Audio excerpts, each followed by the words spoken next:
Hello students, कैसे हैं आप। मैं हूं विष्णु शर्मा और स्वागत है आपका अपने प्यारे से YouTube channel the Krishna classes YouTube channel में। एक दो दिन से आपको क्लासेज मिल नहीं रही है। सबसे पहले मैं वही बात करूंगा, क्या है कि स्कूल्स वगैरह में भी प्रैक्टिकल्स चल रहे हैं तो थोड़ा सा वीडियो बनाने का टाइम मिला नहीं, पर चिंता मत करो, अभी नॉर्मली मैं टोटली फ्री होने वाला हूँ और उस कंडीशन में आपको लंबी क्लासेज मिलेगी ताकि हम एग्ज़ाम से पहले पहले हमारा जो सिलेबस है वो कवर कर सके।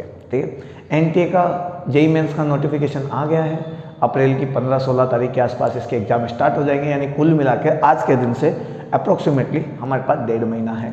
तो उससे पहले हमें कोर्स तो पूरा करना ही है, साथ में सभी फॉर्मूलाज याद कर लेने हैं, क्योंकि कई बार वहाँ पर फॉर्मूला बेस्ड क्वेश्चंस भी आते हैं। ठीक है, फॉर्मूलाज अपन को याद होने चाहिए भाई, सीधी सी बात है। फिजिक्स का मतलब सुंदर डायग्राम और फॉर्मूला तो याद होना ही चाहिए। उसके लिए आपके पास यदि टोटल फॉर्मूलाज लिखे हुए नहीं है, कई लोग जो बेचारे कोचिंग वगैरह नहीं गए और वो जेईई मेंस का अटेम्प्ट देना चाह रहे हैं और देना भी चाहते हैं, तो उनके लिए मैंने टोटल फॉर्मूलाज बुक जिसमें सभी फॉर्मूला लिखे हुए हैं वो मैंने अपने टेलीग्राम चैनल पर डाल दी है। वो आप टेलीग्राम का लिंक डिस्क्रिप्शन से ले सकते हो, वहाँ से आप अपनी बुक डाउनलोड कर सकते हैं, जहाँ पर आपको 11th-12th के सभी टॉपिक्स के इंपॉर्टेंट फॉर्मूलाज आपको मिल जाएंगे। आ गई मेरी बात समझ में? ठीक है, चलिए आगे बात करें। तो प्रैक्टिकल थे, इस वजह से थोड़ा सा रिकॉर्डेड क्लास नहीं मिली और अब हम उस पर वापस अपने फोकस पे हमारे काम पे आ रहे हैं। ठीक है, लेकिन अभी भी एग्ज़ाम टाइम आ रहा है और आपके जो कमेंट्स और जो व्यूज़ वगैरह देख रहा हूँ उस हिसाब से मुझे लग रहा है कि अभी आप सीरियस नहीं हुए, तो भाई लोगों सीरियस हो जाओ क्योंकि टाइम नहीं है। ठीक है, फर्स्ट अटेम्प्ट ही हमारे लिए डिसाइड करेगा कि हम आगे क्या करने वाले हैं, क्योंकि इस बार पिछली बार की तरह 4 अटेम्प्ट तो है नहीं कि एक नहीं तो दो, दो नहीं तो तीन नहीं तो 4, कहीं ना कहीं तो अपना जुगाड़ बैठा ही लेंगे। अब की बार सीधा सिस्टम है, 2 अटेम्प्ट है। पहला अटेम्प्ट यदि आपका खराब हो गया तो सेकंड अटेम्प्ट में आपके सर पर इतना प्रेशर होने वाला है, इतना प्रेशर होने वाला है कि समझ लो सर नहीं प्रेशर कुकर है, सीटी बजेगी नहीं और फटेगा सर।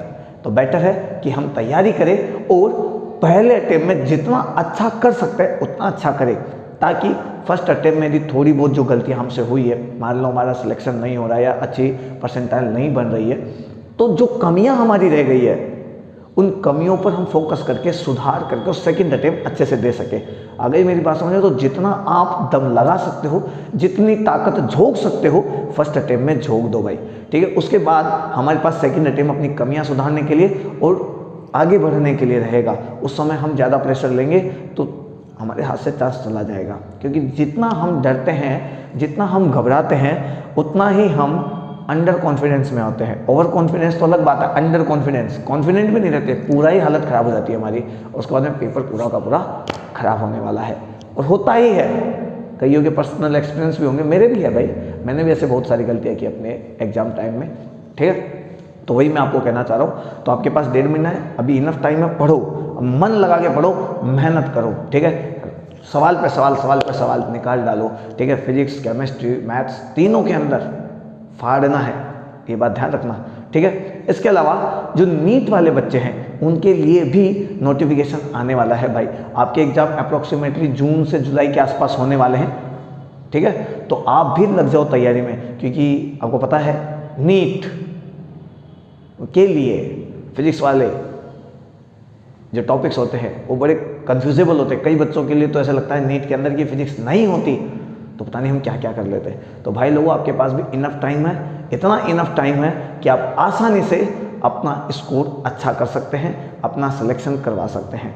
आगे मेरी बात समझे तो जो आपको कंटेंट और क्वालिटीज़ मिल रही है उसका फ़ायदा उठाओ, मेहनत करो। ठीक है, और कमेंट बॉक्स में कमेंट करके लिख दो कि भाई साहब मज़ा आया क्या नहीं आया। ठीक है, चलिए भाई आज की क्लास की बात करते हैं। तो आज की क्लास थोड़ी लंबी रहने वाली है, क्योंकि आज हमने 2 टॉपिक्स को इंक्लूड किया है। 2-3 दिन क्लासें नहीं डाली ना, तो अलग अलग मिलती है आपको ये क्लासें, बट मैंने एक जगह में इंक्लूड किया है, तो थोड़ा सा लंबा रहने वाला है क्लासेस। तो संभव बेच 35th क्लास है हमारी आज। 35वीं क्लास में हम पढ़ने वाले हैं 2 टॉपिक मोस्ट इंपॉर्टेंट, जहाँ से न्यूमेरिकल बनते ही बनते हैं। टेंशन हो चाहे नॉर्मल हो चाहे स्प्रिंग फोर्स हो, यहाँ से पेपर में क्वेश्चन आने ही आने वाला है।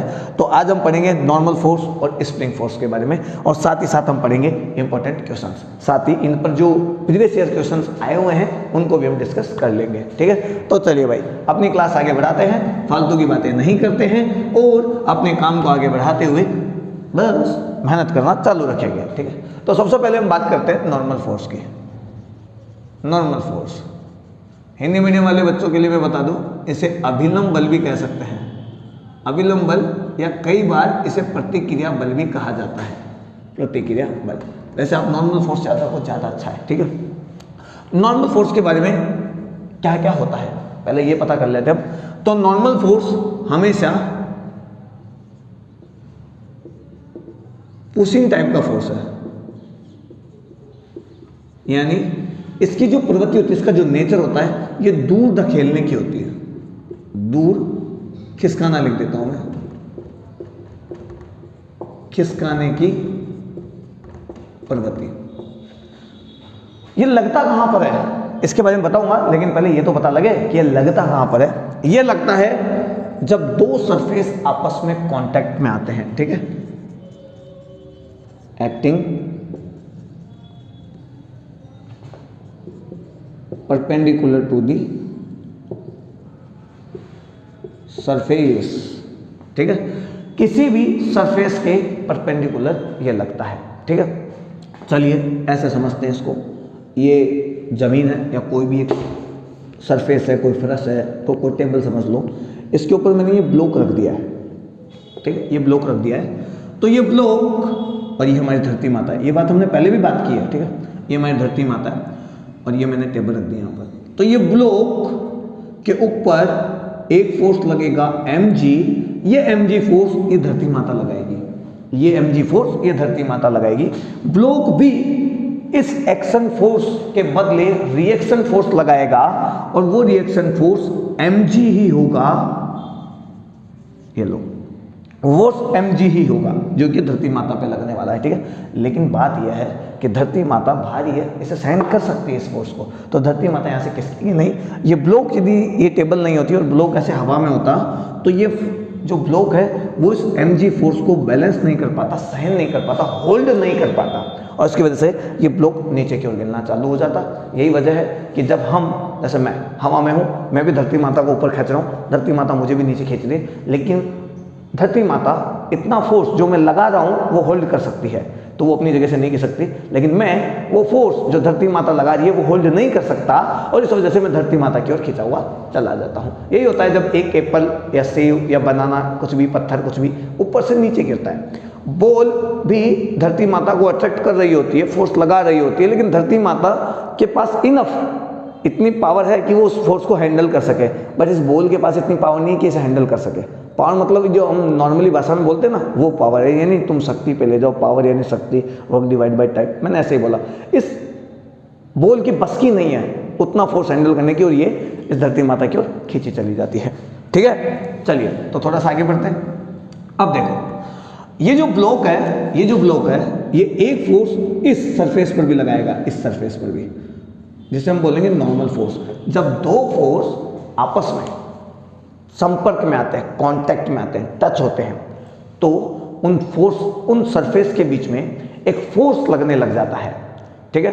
वो फोर्स उन दोनों सरफेसों को दूर धकेलने की कोशिश करता है, ठीक है। एक बॉडी दूसरे बॉडी के सरफेस पे फोर्स लगाती है और उसे दूर धकेलने की कोशिश करती है, ठीक है। उस फोर्स को हम बोलते हैं नॉर्मल फोर्स, जो कि पुशिंग टाइप फोर्स होता है। Tension force pulling type force होता है, जो कि अपने आप को अंदर सिकुड़ने की कोशिश करता है। यही बात हमने पढ़ी थी, आप प्रीवियस क्लासेस जाके देखिए, वहां पर एकदम अच्छे से पूरे क्लास में विथ न्यूमेरिकल्स, यानी जितने भी एग्जाम में आ चुके हैं उस टाइप के सभी न्यूमेरिकल्स वहां पर बताए जा चुके हैं। आप पहले वो क्लासेस ज्वाइन कर लीजिए, ठीक है। तो यहाँ की बात करते हैं, वापस आते हैं हमारे टॉपिक पर कि नॉर्मल फोर्स इस डब्बे ने इस टेबल के ऊपर लगाया है, तो टेबल भी रिएक्शन फोर्स पैदा करेगी। अरे भाई, एक फोर्स जब लगेगा तो उसका रिएक्शन फोर्स भी तो पैदा होगा, और एक्शन फोर्स के अपोजिट रिएक्शन फोर्स होता है।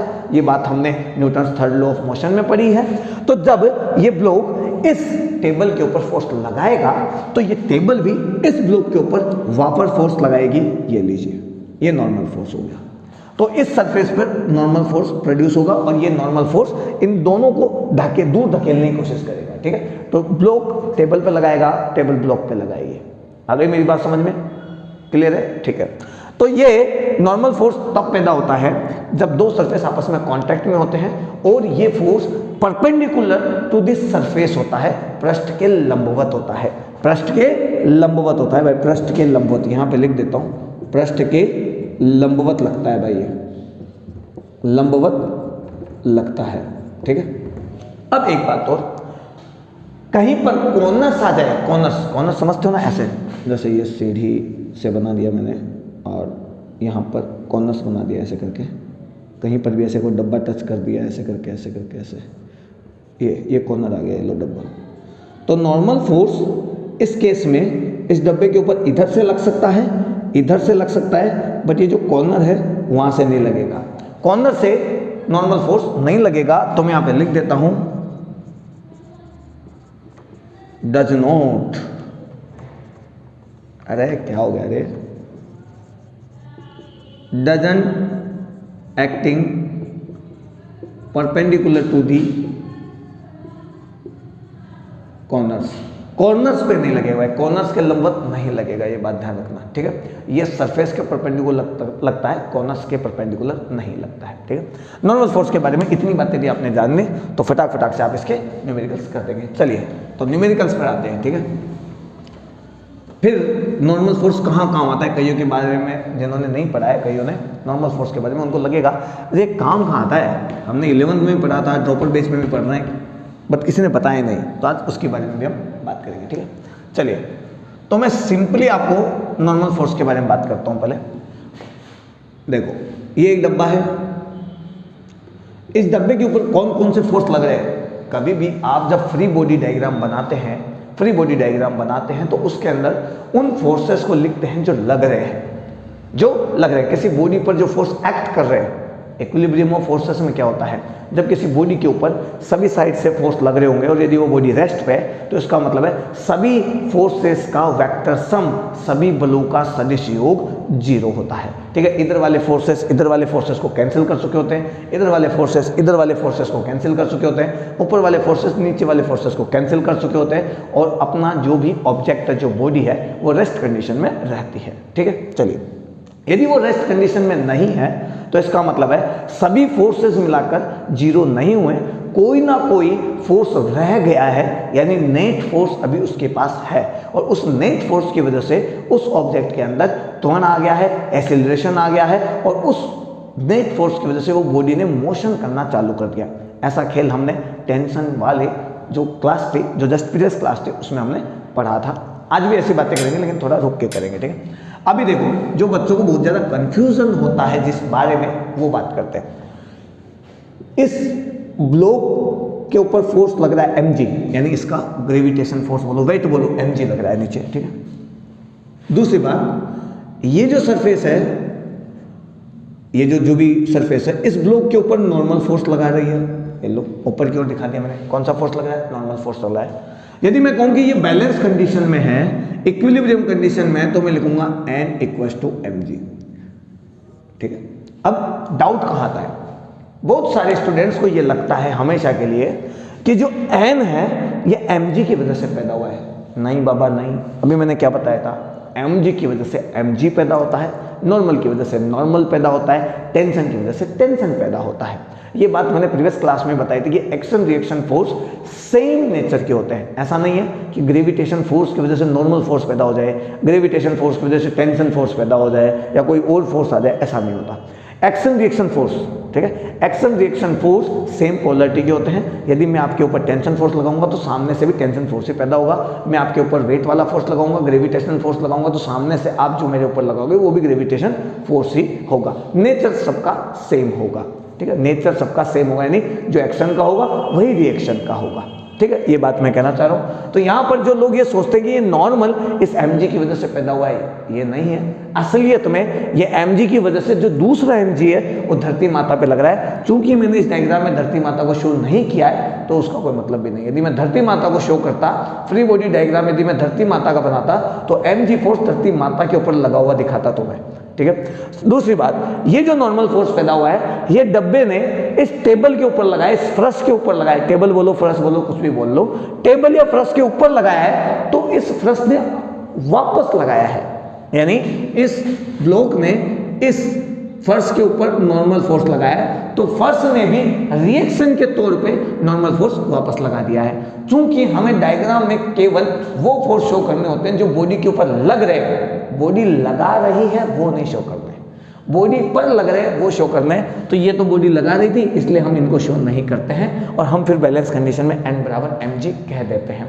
लेकिन हमेशा n बराबर mg हो ये जरूरी नहीं है, हमेशा n बराबर mg हो ये जरूरी नहीं है भाई, ठीक है, ये बात ध्यान रखना, हमेशा n बराबर mg हो ये जरूरी नहीं है।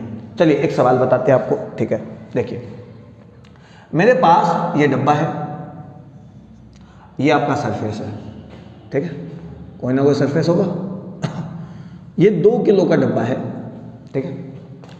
इस 2 किलो की वजह से नीचे फोर्स लगेगा 2g यानी mg। अब थोड़ा सा ध्यान रख लेना भाई, 2g यानी mg, यानी मैं सीधा लिख देता हूँ 20 न्यूटन। g की वैल्यू मैंने 10 रख दी है, ठीक है, 20 न्यूटन फोर्स लग रहा है। मैं कहूँ इस कंडीशन में नॉर्मल फोर्स निकालो, तो सीधी सी बात है, इस सरफेस ने नॉर्मल फोर्स लगा रखा है इस ब्लॉक के ऊपर, और ब्लॉक के ऊपर एक mg फोर्स भी लग रहा है, तो ब्लॉक के ऊपर 2 फोर्स लग रहा है, n और mg नीचे की ओर लग रहा है, n ऊपर की ओर लग रहा है, और बैलेंस कंडीशन में n बराबर आपका क्या हो जाएगा, mg हो जाएगा, और आप लिखेंगे 20 न्यूटन। क्लियर कट, सीधी सी बात है, ठीक है। चलिए आगे बात करते हैं, सेकेंड केस की बात करते हैं। मैं इसको मिटाता हूं, ठीक है। अब क्या हुआ, किसी महान व्यक्ति के थोड़ी सी परेशानी हो रही थी, वो पता नहीं कौन है महान व्यक्ति, उसने क्या किया, इस 2 किलो के डब्बे पर एक सिलेंडर उठा के रख दिया। सिलेंडर मान लो, डब्बा ही ले लो, कुछ भी ले लो यार, एक ही बात है, ये लो, इसके ऊपर एक डब्बा और रख दिया, ये लो, और ये डब्बा हो गया 25 किलो का, या मैं 20 किलो लिख दूं, ये लो, इस डब्बे इसने लिख दिया 20 किलो, 20 किलो का डब्बा इसके ऊपर रख दिया। अब ये डब्बा क्या हुआ, इस डब्बे के ऊपर जब 20 किलो गिरा, डब्बा ऊपर रखा गया, गिरा मतलब, तो ये क्या हुआ, धीरे धीरे जमीन में धंसने लग गया, धीरे धीरे जमीन में धंसने लग गया। और उस कंडीशन में जो इन दोनों डब्बों का एक्सीलरेशन है, वो एक्सीलरेशन जो आया, वो आया 1 मीटर पर सेकेंड स्क्वायर का, ठीक है। अब ऐसी बात नहीं है कि जो ये सरफेस है, जो फर्श है, जो भी जमीन है, मिट्टी है, कुछ भी बोल दो, इसमें नॉर्मल फोर्स ना लगाया हो, लगाया है, उस नॉर्मल फोर्स की वैल्यू में लिख देता हूं n डैश, ठीक है। अब मैं कहूंगी n निकालिए, यानी नॉर्मल फोर्स निकालिए, n डैश निकालिए, तो आप 20 न्यूटन नहीं लिखेंगे।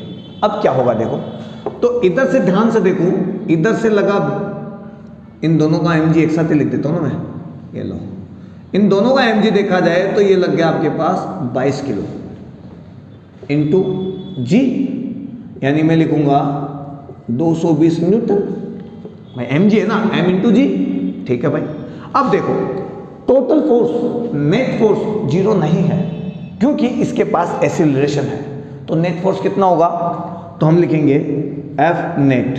F नेट नीचे की तरफ है, यानी ये नीचे की ओर मोशन कर रहा है, यानी जो कट पिट के जो बच गया है वो इसे नीचे की ओर ले जाना चाहता है। इसका मतलब हुआ कि भाई आपका जो ये 220 है वो ज़्यादा है, तो मैंने लिख दिया 220, उसमें से आप माइनस करो जो ऊपर लग रहा है, ऊपर आपका लग रहा है नॉर्मल फोर्स n डैश, ठीक है। ये जो F नेट है ये वो फोर्स होता है जो इन दोनों डब्बों को मिलाकर जो एक डब्बा बनाया गया है, ये लो मैं इसको बता देता हूँ, ये लो एक डब्बा बन गया ना, अभी ये डब्बा फील कर रहा है, और जब फोर्स फील होता है उसको हम लिखते हैं ma, हम यहाँ पे लिखेंगे 220 minus n dash, and then n dash is equal हो जाएगा 220 minus ma, and then n dash is equal to 220 minus m कितना है पूरा मिलाकर 22 किलो, और a कितना है एक्सीलरेशन 1 मीटर पर सेकंड, तो मैं यहाँ लिख देता हूँ 1, then n dash is equal to 220 minus 22, और आई थिंक ये n डैश की वैल्यू आपके पास आने वाली है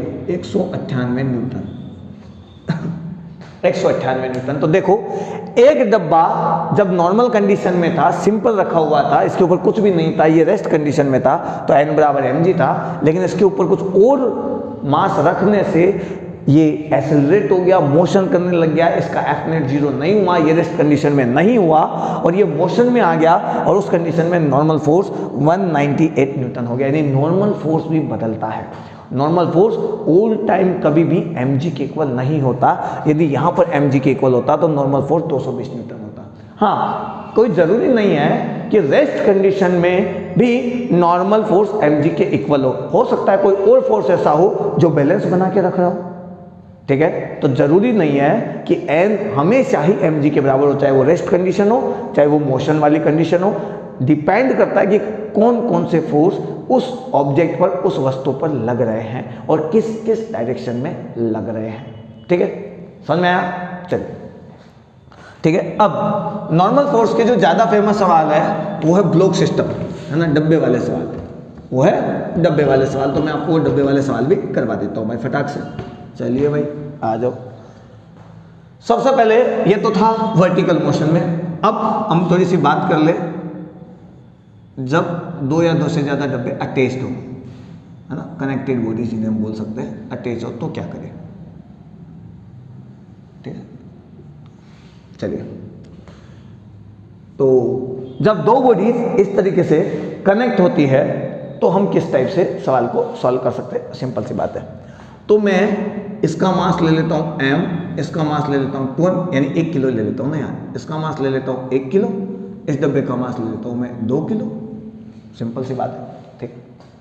अब सवाल में ये बताया जाए कि फोर्स कहाँ लग रहा है तो वो भी मायने रखता है कि फोर्स कहाँ लगाना है। तो इधर लगाओ इधर लगाओ, कि इधर लगा लेते हैं अपन, एक फोर्स इधर लगा लेते हैं, ठीक है। ये लगा दिया मैंने F फोर्स, ठीक है। मुझे नॉर्मल निकालना है, मुझे नॉर्मल निकालना है। तो देखो, ये डब्बे ने इस सरफेस के ऊपर नॉर्मल लगा दिया और इस सरफेस ने नॉर्मल ऊपर की ओर लगा दिया। इस डब्बे ने यहाँ नीचे नॉर्मल लगा दिया और ऊपर भी नॉर्मल लग गया और साथ में mg तो लग ही रहा है, mg तो लग ही रहा है। लेकिन फोर्स मेरा इस डायरेक्शन में है, फोर्स मेरा हॉरिजॉन्टल डायरेक्शन में है, तो ये डब्बे मोशन भी इधर करेंगे तो मुझे इधर नीचे वाले का कोई लेना देना है नहीं, इसलिए हम इन नॉर्मल फोर्सेस की बात ही नहीं करते। mg लगो या मत लगो, हमें कोई मतलब नहीं है। यदि ये ऊपर नीचे ऐसे मोशन करते तब शायद इनकी जरूरत पड़ती, और पड़ती ही पड़ती, क्योंकि हमें ये देखना होता है कि ये मोशन कहाँ करे। अब यदि इस सरफेस पे पड़े हुए हैं तो डब्बे के ऊपर लगा नॉर्मल फोर्स, डब्बे ने नीचे, डब्बे के ऊपर एक फोर्स लगा mg फोर्स, और n बराबर हमेशा हो गया mg, ठीक है। इधर भी वही बात है, इस सरफेस ने यहाँ पर n, इस सरफेस ने इस ब्लॉक के ऊपर n यानी नॉर्मल फोर्स लगा दिया, और एक डब्बे के ऊपर एक फोर्स और लग रहा है जो mg है, यहाँ पर भी n बराबर mg हो जाएगा। तो ये जो सरफेस है इन दोनों डब्बों पर अलग अलग नॉर्मल फोर्स लगाएगा, n बराबर 10 न्यूटन और n बराबर 20 न्यूटन। लेकिन बैलेंसिंग कंडीशन है, क्योंकि ना ये ऊपर आ रहे ना नीचे जा रहे, यानी इस वर्टिकल प्लेन में या वर्टिकल लाइन पर टोटल F नेट 0 है, टोटल F नेट 0 है, ठीक है। चलिए, इनकी बात अब खत्म कर देते हैं। समझ में आया? तो इनको नहीं लेना है, जो फर्स्ट टाइम समझ रहे हैं उनके लिए ज़्यादा थोड़ा डीपली है, इसलिए। अब बात करते हैं इस सरफेस की। इस ब्लॉक ने, 1 वाले ब्लॉक ने, ये 1 है ये 2 है, इस ब्लॉक ने इस ब्लॉक के ऊपर फोर्स लगा दिया इधर, नॉर्मल फोर्स n2, ठीक है। इस सेकंड वाले ब्लॉक ने इधर भी इस दूसरे डब्बे पे रिएक्शन फोर्स लगा दिया n1। अब देखो n1 और n2 बराबर होंगे क्योंकि एक्शन रिएक्शन फोर्स है, तो मैं इसे nn लिख देता हूँ, तो मैं इसे nn लिख देता हूँ। यदि मैंने इसके ऊपर फोर्स लगाया तो ये दोनों डब्बे कहीं आगे खिसकने लग गए एक एक्सीलरेशन से। क्योंकि ये दोनों कनेक्टेड बॉडीज है तो टेंशन वाला कॉन्सेप्ट यहाँ पर लगेगा कि इंटरनल फोर्सेस को भूल जाओ और पूरी बॉडी को एक साथ मानो, और एक साथ मानोगे तो एक्सीलरेशन का फॉर्मूला हमेशा होता है F net divide by total mass. अब यदि मैं इंटरनल फोर्सेस यानी ये जो अंदर अंदर लग रहे हैं उनको भूल जाऊं तो ये एक बॉडी बन जाएगी, एक बॉडी में इनको मान लूं तो ये F नेट जो होगा वो टोटल F होगा, जो कि मैंने यहाँ पर 20 न्यूटन लगाया है, ठीक है। और जो M टोटल होगा वो ये और ये इन दोनों का सम होगा, मैं 21 न्यूटन लगा देता हूँ ताकि आसान हो जाए। और यहाँ पर ये टोटल बनेगा आपका 3 किलो, टोटल मास 3 किलो है ना। F की जगह मैं लिख देता हूँ 21 न्यूटन, यहाँ लिख देता हूँ 3 किलो, और ये 7 मीटर पर सेकेंड स्क्वायर इसका एक्सीलरेशन आ गया है, ठीक है। Total force, apply force total. यदि आप यहाँ से फोर्स और लगा रहे होते तो चेक करते भाई ये किधर जा रहा है, चूंकि दोनों डब्बे इधर घूम रहे हैं तो इस फोर्स में से ये वाला फोर्स पहले माइनस होता, बचा हुआ फोर्स F नेट यहाँ पर लिखा जाता। ये हमने टेंशन फोर्स में ऐसा किया भी है पहले, ठीक है। चलिए अब हम बात करें नॉर्मल फोर्स की, तो फ्री बॉडी डायग्राम बनाओ भाई, फ्री बॉडी डायग्राम। इस डब्बे का बनाओ चाहे इस डब्बे का बनाओ, मैं दोनों डब्बे का आपको बना के दिखा देता हूँ, ठीक है। ये आपका 1 किलो है, यहाँ पर फोर्स लग रहा है 21 न्यूटन का, इसके ऊपर नॉर्मल फोर्स इधर लग रहा है, नॉर्मल फोर्स। वैसे ही इस डब्बे के ऊपर नॉर्मल फोर्स इधर लग रहा है, ये वाला डब्बा इसे इधर खिसका रहा है और ये वाला डब्बा इस डब्बे को इधर खिसका रहा है। तो इस डब्बे पे तो इधर भी फोर्स लग रहा है, इधर भी लग रहा है। इस डब्बे पे केवल एक साइड लग रहा है फोर्स, नॉर्मल फोर्स, ठीक है। और ये डब्बा है आपका 2 किलो का, इन दोनों का एक्सेलरेशन 7 मीटर पर सेकेंड स्क्वायर है, यहाँ भी लिख देता हूँ 7 मीटर पर सेकेंड स्क्वायर। दोनों डब्बों की बात करते हैं, फ्री बॉडी डायग्राम अलग अलग मैंने बना लिया है।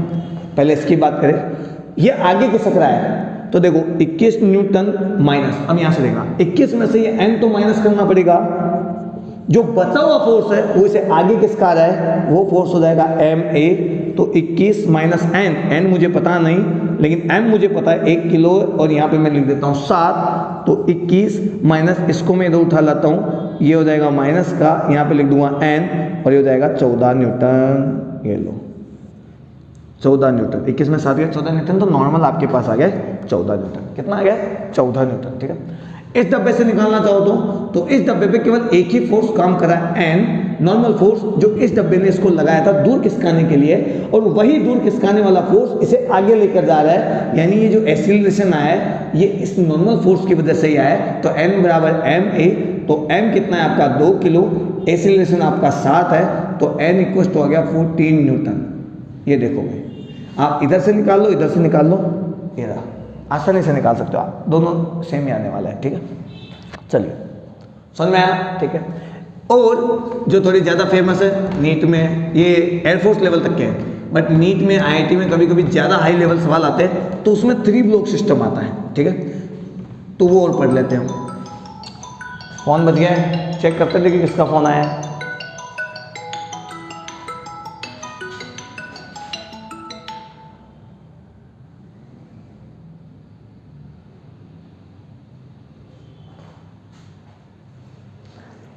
चलिए भाई, अब क्या करें, घर वालों के फ़ोन आते रहते हैं। एरोप्लेन मोड लगाना भूल गया मैं। एरोप्लेन मोड लगाने के बाद घर पे जाने के बाद वो जो मम्मी से गालियाँ मिलती है, वाह वाह, परम सुख परम आनंद। मम्मी के पाँव में जन्नत होती है, फिर मम्मी के पाँव में जूते चप्पल भी होते हैं, वो भी ऐसे उड़ के आ रहे होते हैं, हाथ में बेलन चिमटा भी होता है, वो भी उड़ के आ रहा होता है। फ़ोन स्विच ऑफ कर लिया, तुझे ये नहीं पता कितनी टेंशन थी, ये वो पता नहीं, पर जैसे भी माँ होती है, सबकी मम्मियाँ एक ही स्कूल में पढ़ी होती है, सेम गालियाँ चल रही होती है, निकम्मे, नकारे, कामचोर, कुछ नहीं करते हो, ये वो पता नहीं क्या क्या क्या क्या क्या, और फिर लास्ट में वही मेरा राजा बाबू, है ना। तो मम्मियाँ हैं, क्या करें। चलिए आगे बात करते हैं 3 ब्लॉक सिस्टम की। मैं 3 ब्लॉक सिस्टम बना देता हूँ इधर। ये आपके पास एक ब्लॉक है, ये आपके पास एक ब्लॉक है, ये आपके पास एक ब्लॉक है, और तीनों 1-1 किलो के हैं, तीनों 1-1 किलो के हैं। ये लो भाई, ठीक है। आपने इधर से फोर्स लगा दिया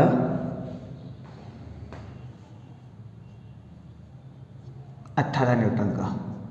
कितना लगा दिया 18 न्यूटन का। आपको नॉर्मल फोर्स निकालना है। फिर वही बात, नीचे वाले फेस सरफेस पर जो नॉर्मल फोर्स लगेंगे उनका कोई लेना देना नहीं है, क्योंकि वो बैलेंस कंडीशन में, ये डब्बे ना तो नीचे मोशन कर रहे हैं ना ऊपर जा रहे हैं। इसका मतलब ऊपर और नीचे वाले टोटल मिला के इक्विलिब्रियम पोजीशन में है। ऊपर वाले फोर्सेस ने नीचे वाले फोर्सेस को बैलेंस कर रखा है, ऊपर की साइड से जो नीचे लग रहे हैं और नीचे से जो ऊपर लग रहे हैं, ठीक है। यानी n बराबर mg एक तरीके से। लेकिन यदि ये डब्बे इधर जा रहे हैं तो नेट फोर्स 0 नहीं हुआ है, इसका मतलब कुछ ना कुछ खेला है। चूंकि ये कनेक्टेड बॉडीज है तो इनका सबका एक्सीलरेशन a होगा, और एक्सीलरेशन में यहाँ पे निकाल लेता हूँ, a इक्वल टू डायरेक्ट लिख देता हूँ मैं F नेट, IIT का सवाल है भाई, F net divide by m total. तो a equal to F net कितना है 18 न्यूटन है, 18 न्यूटन डिवाइड बाय मास 111, ये मैंने 3 किलो एक साथ लिख दिया है, और a बराबर हो गया 6 मीटर पर सेकेंड स्क्वायर। ये लो भाई, क्लियर।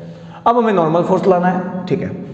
इस 1 किलो को मैं थोड़ा इधर छोटा सा लिख देता हूँ, इस 1 किलो को भी मैं छोटा सा लिख देता हूँ, और इस 1 किलो को मैं छोटा सा लिख देता हूँ। तो देखो, इस डब्बे ने इस डब्बे के ऊपर फोर्स लगाया, नॉर्मल फोर्स इधर, इस डब्बे ने इस डब्बे के ऊपर फोर्स लगाया, नॉर्मल फोर्स इधर, तो मैं लिख देता हूँ N1 N1। Same surface in दो बॉडीज का जो इंटर सरफेस है यही है, तो दोनों के ऊपर एक्शन रिएक्शन फोर्स होने की वजह से नॉर्मल सेम लगेगा। लेकिन यहाँ पर ये डब्बा अलग है, ये डब्बा अलग है, तो यहाँ पर जो आपका एक्शन रिएक्शन फोर्स है वो कुछ भी हो सकता है, ठीक है। तो मैं ऐसे कहता हूँ इस डब्बे ने इसके ऊपर फोर्स लगाया जिसकी वैल्यू मैंने लिख दी N2, और इस डब्बे ने भी इसके ऊपर नॉर्मल फोर्स लगाया जिसकी वैल्यू लिख दी मैंने N2, ठीक है। अब आपको वैल्यूज चाहिए, अब आपको वैल्यूज चाहिए, यहाँ से उठा लो, यहाँ से उठा लो, यहाँ से उठा लो, जहाँ से मन करे वहाँ से उठा लो, ठीक है। मैं सभी पे उठा के दिखा देता हूँ आपको। पहले हम इस डब्बे को उठाते हैं, फर्स्ट वाले डब्बे को जो 1 किलो का है।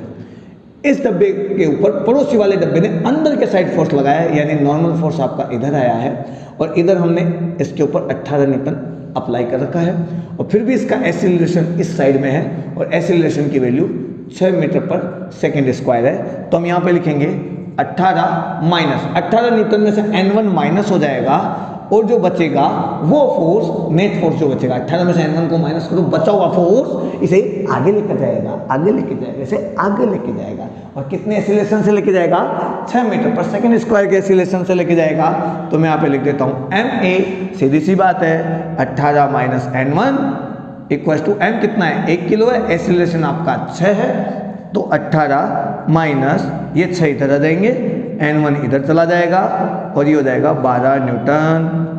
नॉर्मल फोर्स की वैल्यू 12 न्यूटन हो गई, ठीक है। चलिए अब देखो दूसरे वाले डब्बे को उठाते हैं, पहले इसको उठाते हैं क्योंकि इस पे 2 लग रहे हैं, N1 और N2। इधर वाला डब्बा इसे इधर किसका रहा है, इधर वाला डब्बा इसे इधर किसका रहा है, ठीक है। तो पहले इस वाले डब्बे को उठाते हैं, ठीक है। सभी की वैल्यूज निकाल के देते थे ना आपको N2 की। आपके पास है ये 1 किलो, इसके ऊपर केवल एक फोर्स लग रहा है इधर, और वो लग रहा है आपका N2, वो लग रहा है आपका N2।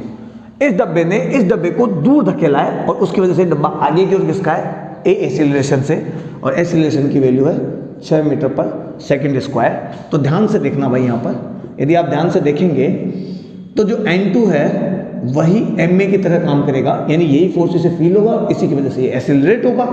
तो N2 इक्वल टू M आपका 1 किलो है, A आपका 6 है, और N2 की वैल्यू आपके पास आ गई 6 न्यूटन।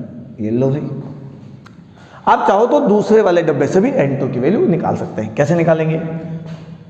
ये डब्बा ये है 1 किलो का, इस डब्बे के ऊपर इधर फोर्स लग रहा है N1 जो हम पहले निकाल चुके हैं 12 न्यूटन, और इधर से फोर्स लग रहा है दूसरा नॉर्मल फोर्स जो कि N2 है, इस डब्बे ने इसके ऊपर लगाया है। अब देखो फिर भी ये इधर जा रहा है 6 मीटर पर सेकेंड स्क्वायर से, तो हम लिखेंगे 12 माइनस N2, 12 में से इस N2 को माइनस करेंगे, और बचा हुआ फोर्स इसे आगे किसका आ रहा है, यानी 6 इंटू 1 किलो का है, और 6 मीटर पर सेकेंड स्क्वायर इसकी वैल्यू है।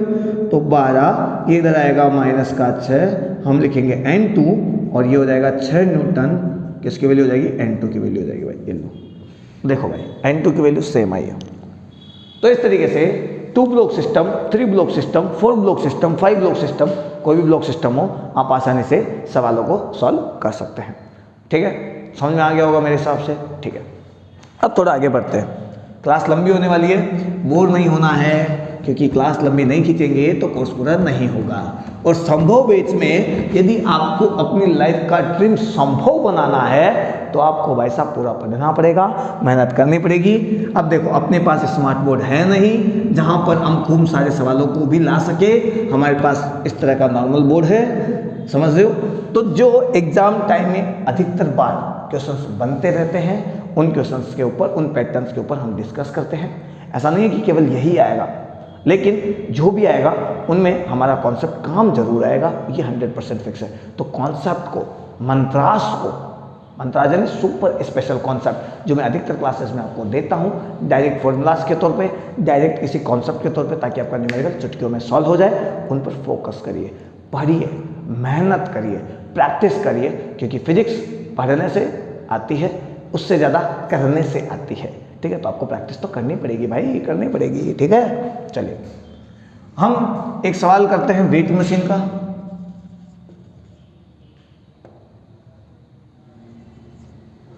वेइंग मशीन है ना,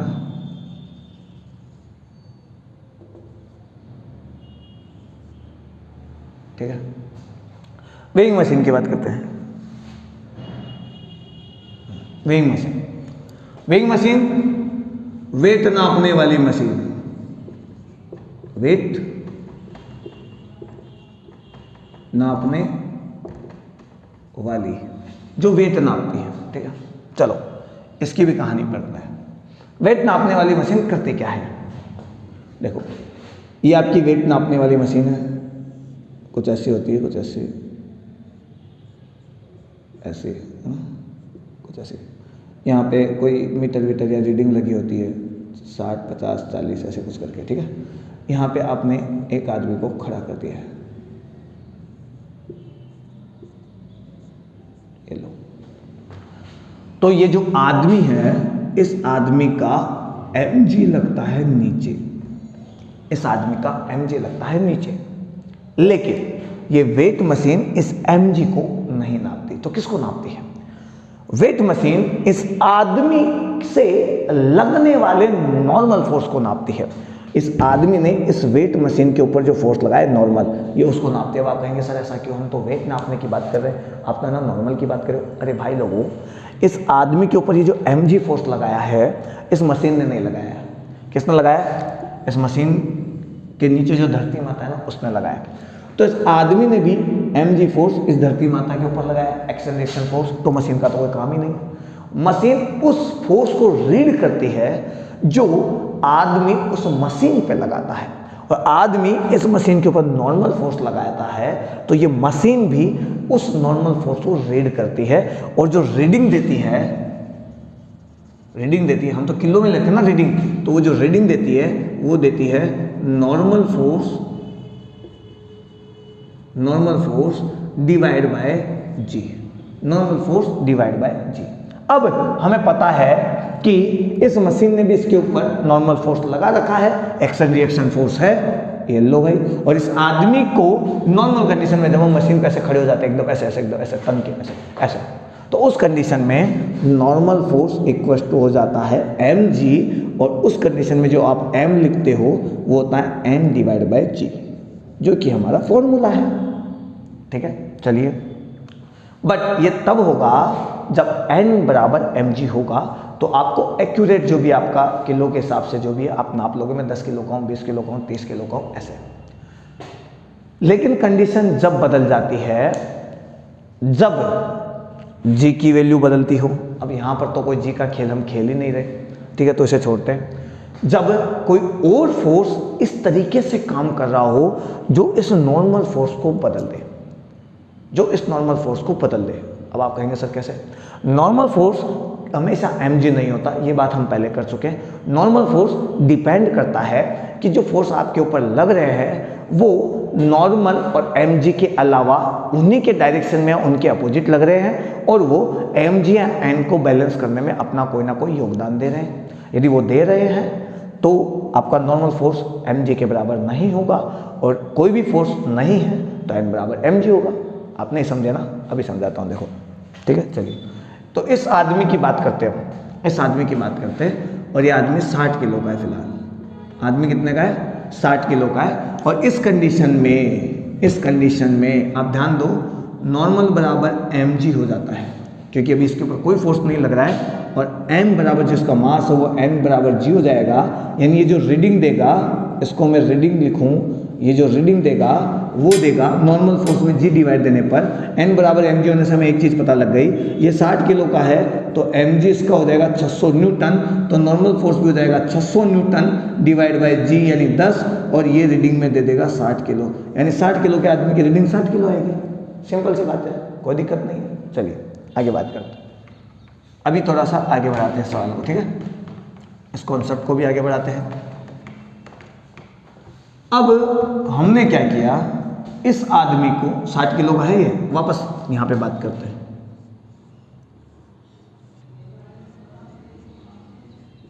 ये जो भी आपकी मशीन थी, ठीक है, ऐसे करके, ठीक है, इस आदमी को हमने एक रस्सी पकड़ा दी। हमने क्या कर दी? एक रस्सी पकड़ा दी, और ये रस्सी यहाँ पुली से होती हुई यहाँ पर आ गई, और यहाँ पर हमने लटका दिया 20 किलो। हमने यहाँ पर लटका दिया 20 किलो, ठीक है। 20 किलो की वजह से यहाँ पर आया 200 न्यूटन। इस आदमी के mg की वजह से, क्योंकि ये 60 किलो का है, तो इसकी वजह से यहाँ पर आया 600 न्यूटन। इस 200 न्यूटन की वजह से इस रस्सी में टेंशन आया T, इस रस्सी में टेंशन आया तो ये टेंशन इधर भी आया T, और T बराबर बैलेंसिंग कंडीशन में हम कह सकते हैं 200 न्यूटन हो गया। T बराबर 200 न्यूटन हो गया, ठीक है। T बराबर 200, आप चाहो तो इसे नीचे भी आता हुआ मान सकते हो, कोई प्रॉब्लम नहीं है, बट मैंने इसे बैलेंसिंग कंडीशन में माना तो T कम से कम 200 न्यूटन तो होएगा ही होएगा, ठीक है। यदि 200 न्यूटन से कम है, मतलब अधिकतम मैक्सिमम वैल्यू 200 न्यूटन होगी, अदरवाइज ये डब्बा ऐसे चला जाएगा। मैंने कहा ये लटका रखा है और बैलेंस बन गया, आदमी ने ऐसे पकड़ रखा है पूरा, ठीक है। तो T बराबर 200 न्यूटन, 200 न्यूटन हुआ तो इस आदमी के ऊपर एक टेंशन यहाँ भी काम करेगा, यानी इस आदमी के ऊपर इस टेंशन की वजह से 200 न्यूटन फोर्स लगेगा ऊपर की ओर। दूसरी बात, इस मशीन ने भी इस आदमी के ऊपर नॉर्मल फोर्स लगा रखा है। अब आदमी ने मशीन पे लगाया, मशीन ने आदमी पे लगाया, बात एक ही है, बात एक ही है, बात एक ही है, समझ लेना, ठीक है। आप चाहो तो ऐसे देख लो, आदमी ने कितना लगाया n लिख दो, लेकिन हमें क्या है एक्शन रिएक्शन फोर्स चाहिए ना, तो मशीन वाला ले लेते हैं, ज़्यादा बेटर है, ठीक है। तो नॉर्मल फोर्स जो है, टेंशन लग रहा है ऊपर, नॉर्मल फोर्स भी लग रहा है ऊपर, और 600 न्यूटन लग रहे हैं नीचे, ठीक है।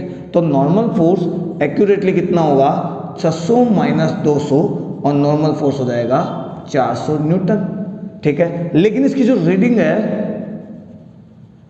इसकी जो रीडिंग है भाई साहब वो कैसी होगी, तो वो होगी नॉर्मल डिवाइड बाय जी, यानी 400 न्यूटन डिवाइड बाय 10, जी की वैल्यू 10 रखने से हमारे पास वैल्यू आ गई 40 किलो, यानी जो आदमी 60 किलो का था, अब ये वेट मशीन उसका जो भी है 40 किलो शो कर रही है।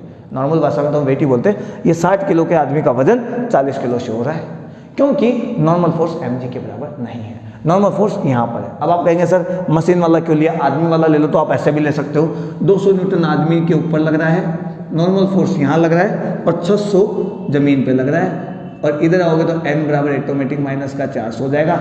यदि आदमी ने मशीन पे 400 न्यूटन लगाया तो अपोजिट डायरेक्शन समझ लो ना, तो मशीन ने भी आदमी के ऊपर 400 लगाया ना, नॉर्मल फोर्स हमारा 400 है, आप इसे जी से डिवाइड कर दो। कई बार क्या होता है बच्चे यहाँ पे कंफ्यूज होते हैं, अरे यार माइनस आगे गलत कर दिया, कोई बात नहीं, अब जो हो गया आप माइनस को भूल जाओ और 400 न्यूटन के अंदर सीधा जी का डिवाइड देके सॉल्व कर लो, एक्यूरेट बात है।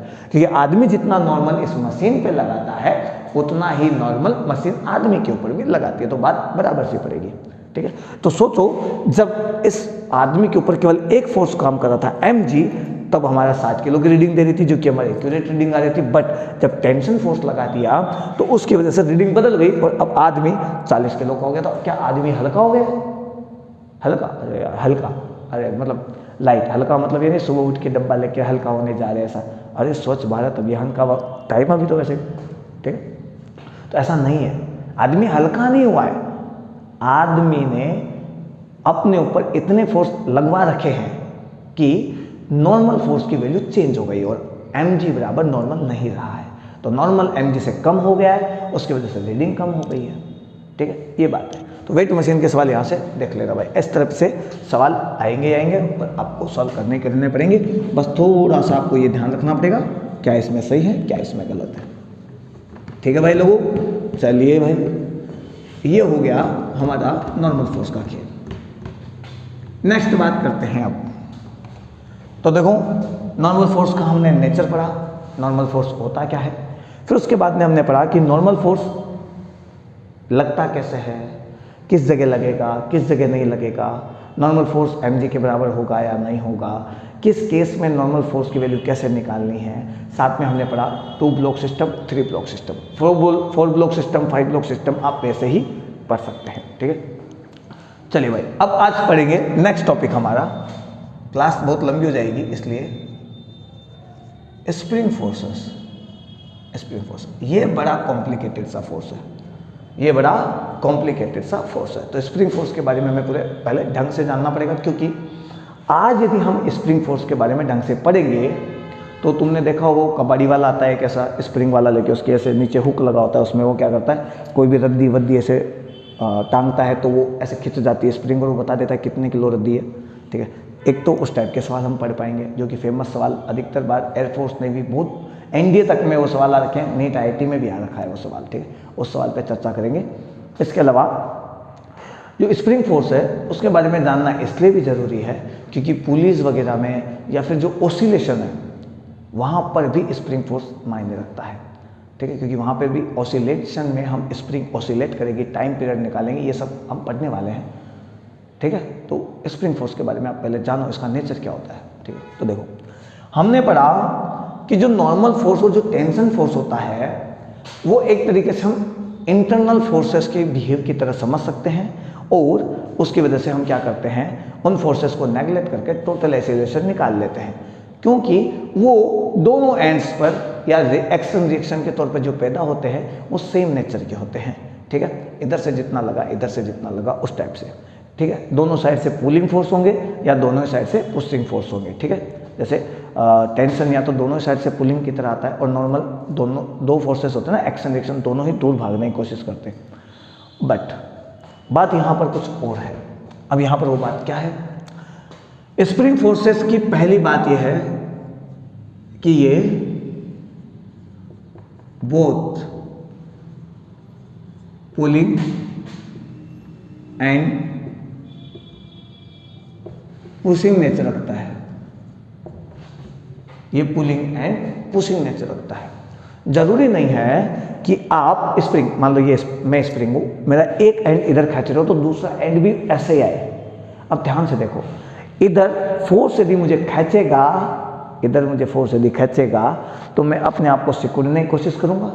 ठीक है, और इधर भी मैं सिकुड़ने की कोशिश करूंगा, लेकिन जब इक्विलिब्रियम की पोजीशन नहीं होती तो ये भी हो सकता है कि इधर से मैं फोर्स ले रहा हूं, है ना, इधर से भी मैं फोर्स ले रहा हूं, लेकिन ये वाला एंड इधर ना के उधर मोशन कर रहा हूं। यानी ये पुलिंग भी हो सकता है, पुशिंग भी हो सकता है, दोनों एंड एक जैसे मोशन करे ये जरूरी नहीं है। इसका मतलब है कि यदि किसी भी स्प्रिंग पे अलग अलग बॉडीज, यानी स्प्रिंग के दोनों किनारों पे दो बॉडीज कनेक्टेड है, तो उनका एक्सीलरेशन सेम नहीं होता। तो यहां पर लिख देता हूं, bodies connected to ends of spring does not have, do not आएगा ना, do not have same acceleration। उनका एक्सीलरेशन अलग अलग हो सकता है भाई। पहले हमने क्या पढ़ा था, ये m मास की बॉडी है, ये भी m मास की बॉडी है। टेंशन फोर्स इंटरनली फोर्स की तरह हम यदि समझे तो जिस एक्सीलरेशन से ये बॉडी मूव करेगी उसी एक्सीलरेशन से ये बॉडी मूव करेगी। लेकिन यदि यहाँ पर स्प्रिंग फोर्स आ जाए तो इनका एक्सीलरेशन सेम नहीं होता है। ठीक है, चलिए भाई ऐसा एक सवाल भी करवा के दिखाएंगे आपको। ठीक है, तीसरी सबसे बड़ी बात, टेंशन फोर्स की एक खास बात है। यदि आप एक रस्सी लटका कर रखते हैं और उसके ऊपर डब्बा लटका देते हैं और डब्बे की वजह से नीचे की तरफ फोर्स लगता है mg, यानी खिंचाव आता है mg, नीचे की ओर फोर्स आता है डब्बे पे mg, तो ऊपर टेंशन यानी खिंचाव आता है t, और उस कंडीशन में हम t बराबर बोल देते हैं mg। यदि मैं रस्सी काट दूं तो रस्सी हाथों हाथ ढीली हो जाएगी और उस कंडीशन में टेंशन इक्वल टू 0 हो जाएगा। ये रस्सी की खास बात है, आप ट्राई करके देख लेना भाई। आप एक ये देखो ऐसा ले लो, ये ले लेता हूँ, ये लो, मैंने इसको खींच दिया, ऐसे देखो खींच रखा है ना। यदि मैं छोड़ दूँ तो रस्सी ढीली पड़ जाएगी। 1 सेकंड में हाथों हाथ, ज़्यादा टाइम भी नहीं लगेगा, मतलब 1 सेकंड तो मैंने बहुत बोला, हाथों हाथ ऐसा होगा। ठीक है, लेकिन स्प्रिंग फोर्स क्या करती है, स्प्रिंग फोर्स नहीं, स्प्रिंग क्या करती है, सॉरी, स्प्रिंग क्या करती है, अपने अंदर जब स्प्रिंग फोर्स पैदा करती है तो हाथों हाथ तो स्प्रिंग फोर्स पैदा होता नहीं है और हाथों हाथ ही स्प्रिंग फोर्स खत्म भी नहीं होता है। उस कंडीशन में स्प्रिंग फोर्स जब इस तरीके से बैलेंस करने लगती है, मैं ऐसे समझा देता हूं आपको, ये mg है, ठीक है, तो ऐसा नहीं कि स्प्रिंग के लटकाते ही खिंच गई, नहीं, जब आप mg इस पर लगाओगे तो स्प्रिंग खिंच जाएगी एकदम से, तो स्प्रिंग अपने अंदर स्प्रिंग फोर्स लाने की कोशिश करेगी और धीरे धीरे mg तक लाते लाते बैलेंस बनाते बनाते तक इसे समय लगेगा, और उस समय की वजह से ये थोड़ी देर तक ऐसे झनझनाएगी, ये थोड़ी देर झनझनाएगी, कभी ऊपर कभी नीचे, कभी ऊपर कभी नीचे, कभी mg ज़्यादा, कभी स्प्रिंग फोर्स ज़्यादा, कभी mg ज़्यादा, कभी स्प्रिंग फोर्स ज़्यादा, स्प्रिंग फोर्स अंदर की तरफ होगा, तो कभी mg ज़्यादा, कभी स्प्रिंग फोर्स ज़्यादा, कभी mg ज़्यादा, कभी स्प्रिंग फोर्स ज़्यादा। उसे थोड़ा सा टाइम लगता है और वो बैलेंस बनाते बनाते तक झंझनाती है। जब वो खींच कर तैयार हो जाती है, मैं mg से इसको काट दूँ यानी mg हटा दूँ, तो स्प्रिंग हाथों हाथ वापस स्प्रिंग फोर्स 0 नहीं करती है, कुछ पल के लिए स्प्रिंग के अंदर वो फोर्स रहता है और फिर धीरे धीरे धीरे कम होता है। ठीक है, तो इस पर बेस्ट सवाल भी आते हैं, आगे मैं बताऊंगा इस पर। ठीक है, चलिए ये इतनी सी बात ध्यान रखना। ठीक है, सबसे पहले मैं स्प्रिंग फोर्स के बारे में और कुछ जान लेते हैं। देखो, कई लोग क्या कहते हैं, कई लोग क्या कहते हैं, मैं आपको दोनों बातें बता देता हूँ। ये आपने एक डब्बा ले रखा है, डब्बे के ऊपर आपने फोर्स लगा दिया F, और आपके फोर्स लगाने से ये डब्बा थोड़ा आगे खिसक गया है, ये लीजिए आगे खिसक गया है, इतना आगे खिसक गया है, इतना, इसे मैं ले लेता हूँ X। तो जो स्प्रिंग फोर्स होता है, स्प्रिंग फोर्स वो डायरेक्टली प्रोपोर्शनल होता है डिस्प्लेसमेंट के। ठीक है, अब स्प्रिंग फोर्स आप ऐसा समझ लीजिए, आपने जो फोर्स लगाया है, अब मैं दो तरफ से बात करता हूँ, ये एक्सटर्नल लोगों ने लगाया और स्प्रिंग के अंदर खुद जनरेट होने वाला फोर्स Fs होता है। तो कई बुक्स में एक्सटर्नल के हिसाब से लिखा हुआ है, तो जितना आपने लगाया उतना ही स्प्रिंग में पैदा हो गया, तो F is directly proportional to displacement यानी विस्थापन, जिसे हम x बोलते हैं, और F इज इक्वल हो जाता है kx। ठीक है, इसी फोर्स से आपके अंदर भी एक आपके द्वारा जो फोर्स लगाया गया उसकी वजह से स्प्रिंग के अंदर फोर्स आया है। कई लोग इस Fs की बात करते हैं और ये कहते हैं कि Fs इधर लग रहा है और ये x उधर है, दोनों अपोजिट डायरेक्शन में है, तो Fs is directly proportional to negative of x, क्योंकि इन दोनों का डायरेक्शन अपोजिट है, और उस कंडीशन में आप लिख देंगे माइनस का kx। फॉर्मूले दोनों सही है, आप kx ले लो या माइनस का kx ले लो, बात वही आएगी घूम फिर कर। ठीक है, चलिए ये k क्या है, ये k क्या है, k को अब स्प्रिंग कांस्टेंट बोलते हैं, स्प्रिंग कांस्टेंट, और इसकी यूनिट होती है न्यूटन पर मीटर। ये क्या बताता है, ये बताता है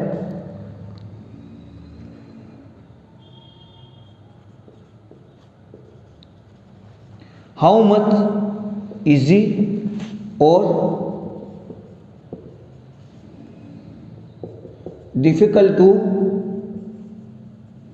कंप्रेस और एक्सपेंड, है ना, स्ट्रेस लिख दो या एक्सपेंड लिख दो, स्ट्रेस्ड द स्प्रिंग। ठीक है, किसी भी स्प्रिंग को खींचना या दबाना, कंप्रेस करना, खींचना स्ट्रेस्ड, है ना, एक्सपेंड लिख सकते हैं। किसी भी स्प्रिंग को कितना आसानी से खींचा जा सकता है और कितनी आसानी से दबाया जा सकता है, यानी किसी भी स्प्रिंग को दबाना या खींचना कितना आसान है या कितना कठोर है, यानी टफ है। ठीक है, कठोर यानी टफ, है ना, कितना हार्ड है उसे खींचना, यानी कितना जोर आएगा आपको उसे खींचने में या दबाने में, ये बताने का काम इस स्प्रिंग कांस्टेंट का है। तो ये स्टिफनेस को बताता है, किसको बताता है, स्टिफनेस को,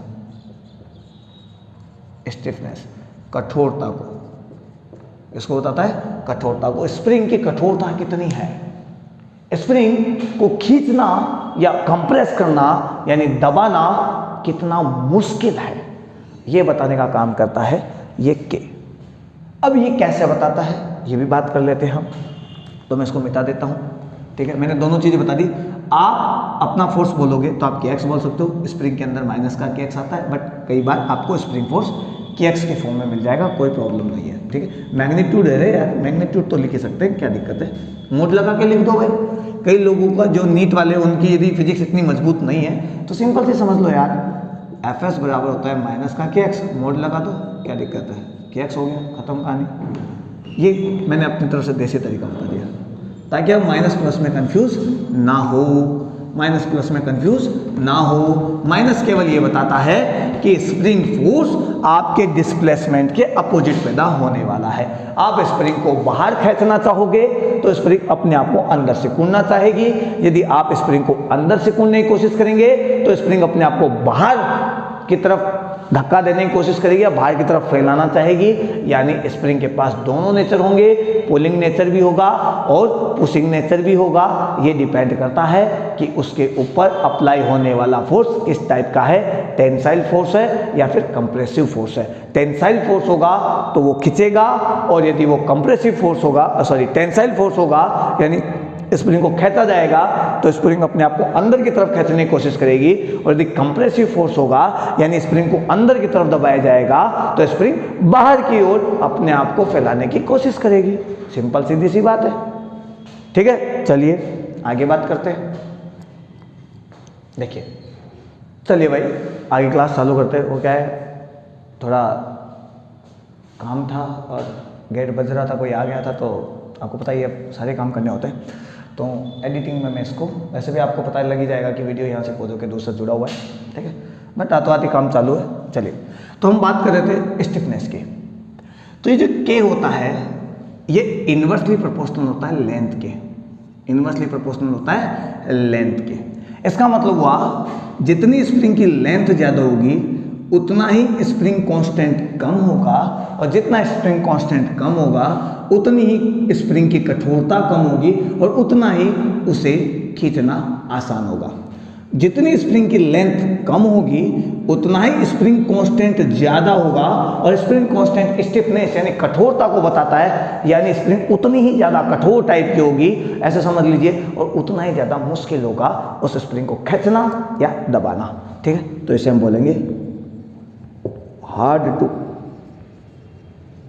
कंप्रेस और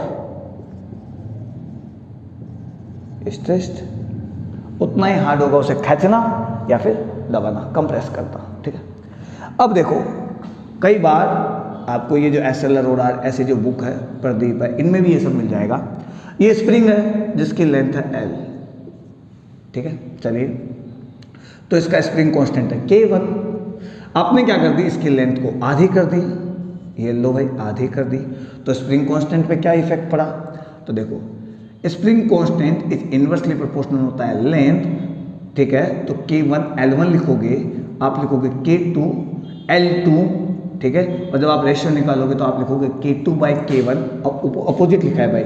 ठीक है, यहाँ पे आएगा L1 by L2, L1 by L2। ठीक है, इसको ऊपर रखा है, इसको नीचे डाला है। ठीक है, then K2 by K1 equals to L1 आपका L1 रहेगा, लेकिन जो L2 है वो लेंथ आधी हो जाएगी, L1 से L1 कट जाएगा, and then K2 equals to ये ऊपर चला जाएगा और इधर बच जाएगा K1, K2 by K1 equals to 2, और K2 की वैल्यू जो है वो हो जाएगी 2K1। यानी जब आप स्प्रिंग की लेंथ आधी करते हो तो स्टिफनेस यानी स्प्रिंग कांस्टेंट को, स्टिफनेस बताने वाला जो स्प्रिंग कांस्टेंट है वो डबल हो जाएगा। ठीक है, इस तरीके से आपसे कोई रेशियो पूछा जा सकता है। ठीक है, चलिए भाई, तो थोड़ी आगे बात कर लेते हैं। क्लियर है, चलिए एक छोटे छोटे सवाल करते हैं, 2-3 सवाल। ठीक है,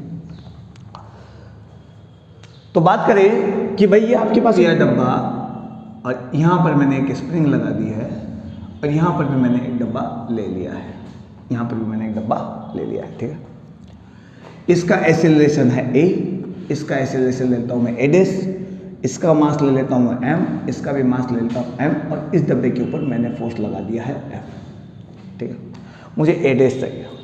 तो ठीक है, आगे बात करते हैं। जब ये डब्बा इसको खिसकाएगा तो एक स्प्रिंग फोर्स पीछे की ओर आएगा और यही स्प्रिंग फोर्स आगे की ओर आएगा। इस एंड पे एक स्प्रिंग फोर्स होगा, इस एंड पे एक स्प्रिंग फोर्स होगा। स्प्रिंग फोर्स सेम होते हैं दोनों एंड्स पर।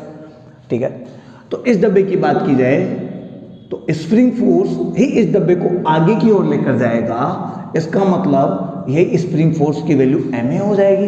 इस डब्बे के लिए तो फोर्स की वैल्यू ma ही होगी, नेट फोर्स तो यही है। और इस कंडीशन में a की वैल्यू हो जाएगी Fs/m। देखो भाई, इसका भी एक्सीलरेशन निकल कर आ गया। इसी से तो आपको पता लगेगा कि भाई क्या दोनों एंड्स पर एक्सीलरेशन सेम होते हैं या नहीं होते हैं, क्योंकि अब तक हमने जो टेंशन नॉर्मल उनके सवाल किए थे, प्रीवियस क्लासेस में भी जब हमने बात की थी तो मैंने आपको इक्वेशन बनाना भी सिखाया था। अरे ये थोड़ा सा माइक का वायर है, ये पाँव में उलझ जाता है। ठीक है, तो कहाँ थे हम कह रहे थे कि वायर उलझ जाता है पाँव में। चलिए थोड़ी आगे बात करते हैं। तो हमने प्रीवियस क्लासेस में देखा कि इक्वेशन भी बनाई हमने। अरे मंत्राज यानी शॉर्ट फॉर्मूलाज तो काम में लिए जो लिए, हमने एक बड़े जो डिस्क्रिप्टिव तरीका है उसके तरीके से भी हमने इक्वेशन बना के सॉल्व किया, और हमारे पास एक्सीलरेशन की वैल्यू भी सेम आई। लेकिन जब हमने कंपेयर किया तो हमको पता भी लगा कि दोनों वैल्यूज बराबर होती है, यानी टेंशन में और नॉर्मल फोर्स जब लगता है उस केस में जो बॉडीज कनेक्टेड है, जो ऑब्जेक्ट आपस में जुड़े हुए हैं, उन ऑब्जेक्ट का एक्सीलरेशन सेम होता है। लेकिन मैंने कहा कि स्प्रिंग के केस में ऐसा नहीं होता। दो बॉडीज जो दो अलग अलग दो एंड्स पे जुड़ी हुई है, एक इधर एंड्स पे एक इधर एंड्स पे, अलग अलग रूप से जुड़ी हुई है ना, एक इस एंड पे एक इस एंड पे स्प्रिंग पे, तो इसका एक्सीलरेशन अलग हो सकता है और इस बॉडी का एक्सीलरेशन अलग हो सकता है। अब आप मानते नहीं हो तो उसके लिए मैंने ये सवाल लिखा है आपको, इसमें देखते हैं। इसका एक्सीलरेशन निकल के आ गया ये, इसका भी एक्सीलरेशन ये आएगा तो सेम है, यानी मैं गलत हूँ। और यदि एक्सीलरेशन सेम नहीं आया इसका मतलब हम सही है। आपको भी पता लग जाएगा ये बात, ठीक है। चलिए अब देखो, ये डब्बे को जब हम आगे खींचे जा रहे हैं तो जो F फोर्स है वो ज़्यादा होगा, तभी तो इसका एक्सीलरेशन आगे की ओर होगा। तो ये जब ज़्यादा होगा तो F में से हम माइनस करेंगे Fs, तो जो नेट फोर्स होगा F में से हम Fs को माइनस कर देते हैं, बचा हुआ नेट फोर्स होगा वो होगा ma डैश। इस F को मैं F रखूं, इस Fs की वैल्यू में यहाँ से उठा के रखूं ma, तो हम लिखेंगे ma डैश, a डैश की वैल्यू हो जाएगी F minus ma upon m, और a डैश इक्वल टू आ जाएगा F upon m minus a। तो भाई इस m से ये कर जाएगा, एक बार इसके नीचे आएगा, दोनों के नीचे डिवाइड में जाएगा, ये m इसके नीचे भी जाएगा, इसके नीचे भी जाएगा, और हम इसको ऐसे लिख सकते हैं। क्या सेम आया? नहीं आया। इसका मतलब स्प्रिंग के दोनों एंड्स पर जो बॉडीज कनेक्टेड है उनका एक्सीलरेशन सेम नहीं होगा। ये बात आपको ध्यान रखनी है। इसका मतलब आप A equal to f net divide by m total, जो फोर्स आप नॉर्मल फोर्स के केस में और टेंशन फोर्स के केस में लगा रहे थे वो आप यूज नहीं कर सकते। ये चीज़ आप यूज नहीं कर सकते भाई जी, ये चीज़ यूज नहीं कर सकते, ये बात आप ध्यान रखना। क्लियर है? चलिए आगे बात करते हैं।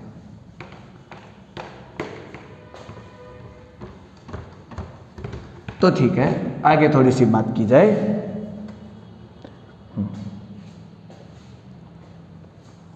तो सवालों के बारे में बात कर लेते हैं थोड़ा सा। ठीक है, चलो ऐसा एक सवाल और ले लेते हैं। एक डब्बा है, एक डब्बा है, ये 2 किलो का है, ये 3-4 किलो ले लेता हूँ, ये 4 किलो का है, इसके ऊपर 40 न्यूटन लगते हैं, इसके इधर 20 न्यूटन लग रहा है, यहाँ पे है स्प्रिंग, ठीक है। इसका एक्सीलरेशन 3 मीटर पर सेकेंड स्क्वायर है। ऐसे तो मैंने डेटा इस हिसाब से लिया है कि हमारा सवाल बन जाए बस, और कुछ नहीं, ठीक है। हमें इस बॉडी का एक्सीलरेशन निकालना है, हमें केवल एक बॉडी का दे रखा है, उस बॉडी का, हमें इस बॉडी का एक्सीलरेशन निकालना है। तो ध्यान से देखो, इसके ऊपर पीछे की साइड लगेगा स्प्रिंग फोर्स Fs, ये लगेगा।